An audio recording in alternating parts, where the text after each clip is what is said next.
will Chinese women look like in 2030 with regards to their values and their identity?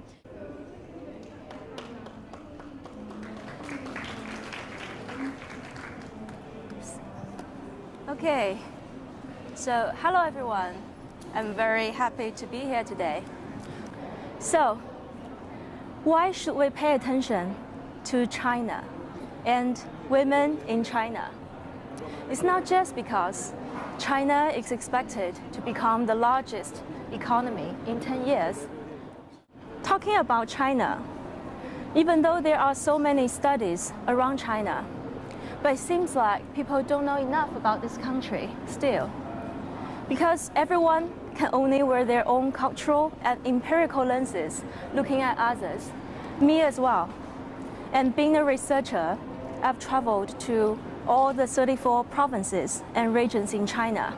And I want to stand as a social observer to briefly introduce the Chinese culture that I see, the transformative social and ideological changes in recent years, and more importantly for today, the fast-rising Chinese woman. And let's start from culture. This is Yellow River. Well, it is a mother river of China, more than 5,000 kilometers long. It is a core birthplace of the Chinese agricultural civilization that formed the special Guanxi society, if you know. From small family to large family to the basis of social order and state power. State.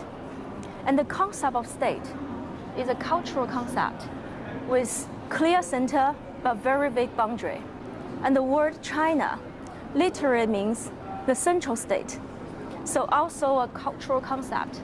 It's like the Yellow River, strong, resilient, and nourishing. The rapid growth of China eventually led to transformative social and ideological changes. According to a study done by the Chinese Academy of Social Sciences, in 2013, the majority of Chinese citizens perceive their subjective social stratum mainly in the middle to lower strata still, regardless of income. That's a perception. And in 2017, this is what happened. You can see a dramatic shift to the middle strata. It's phenomenon.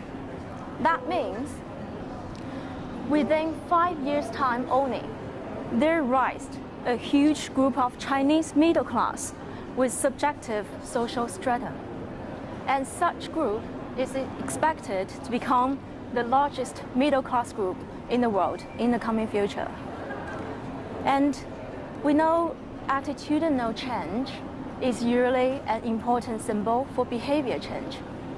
We released the Quality of Life in China white paper in 2018. Only 1 year after the shift, it showed a significant decline for those perceived less meaningful activities. And Chinese people's pursuit of better living, both materially and spiritually, made a qualitative leap.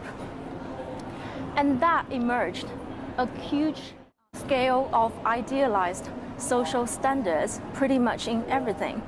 And this is going to push such big population even further in pursuit of better living more aggressively. Under such context, Chinese women's development has accelerated with velocity. And we know since the founding of PRC, Chinese women have always been an important force for the economic development. As a researcher, I always saw people using the word pragmatist to label Chinese women 10 years ago. But what I see more often in recent years are labels like pursuer, globalist, etc. And if we look at the mainstream voice, even though Chinese women do not deliberately mention feminism, they saliently focus more on their own development and value creation. Here, I want to show you something more interesting. In 2018, 50% of the founders of internet startups are women. in China. And women traveled overseas more than men. Among all the students studying abroad, more than half are women. And women are twice as likely as men to invest in getting trained for their interest. So it seems like Chinese women pay more attention to their development than Chinese men. I always hear people telling me when they run courses, sharing sessions, exhibitions, most participants are women in China. And that's true because that's what I always see when I go to those events. It's good that we see a much better mix in Specs Asia today. To help you understand better about Chinese women, I asked 100 women 3 interesting questions. The 100 women come from different regions, generations, jobs, and positions. And the 3 interesting questions are, what is the most proud or courageous thing you have ever done? And what is your biggest challenge or fear? And what do you think is your best self? I got so emotional when I saw their answers because I understood a lot of stories behind the answers and what made those ladies come so far. And I brought their answers here today to share with you. Let's start from the first question. The most proud or courageous thing they have ever done. Personally, I love all the answers, especially starting new journey whenever I need. Giving birth and motherhood is a choice. Accepting failures. And the second question, the biggest challenge or fear. And among all the answers, what I really like are managing desire and ambition, unrealistic imagination of the future. So lovely, right? And the third question, what do they think is the best self? And here we can see love, care, empathetic, being of an inspiration, dream. Among all the answers, there are words repeated again and again, like self-reflect, accepting failures, improve, explore, achieve, love, give, create, inspire. We all know what challenges women usually face, especially around family and parenting.